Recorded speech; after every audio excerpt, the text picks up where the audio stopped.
The driver and guard of the freight train both escaped serious injury.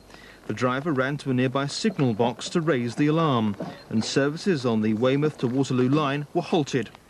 A full emergency plan to deal with rail crashes was put into operation by Dorset's fire and ambulance services. Almost 30 firemen were sent to the scene, along with ambulance crews and police officers.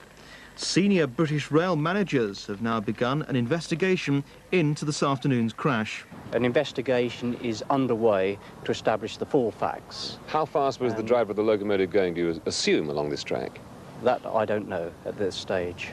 But obviously he was going at some speed in order to have had such a shunt. The early indications are that he was, but that isn't necessarily to say that the driver of that locomotive was in the blame. But there were signals, and as far as you know, the signals were working. Yes, the signal, as far as I'm aware, that the signals were working. An absolute tragedy, because this is, of course, the third rail crash that we've had in a short space of time on the same railway line. We must look at what is now happening and why this is happening on this particular line.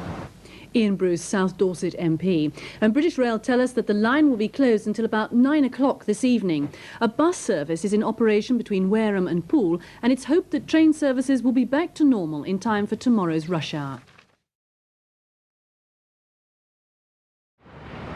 BR have begun an inquiry into what happened, and there are two likely answers. The driver may simply have been going too fast when he entered the siding. More seriously, though, his train may have been wrongly routed into the siding when it should have stayed on the main line.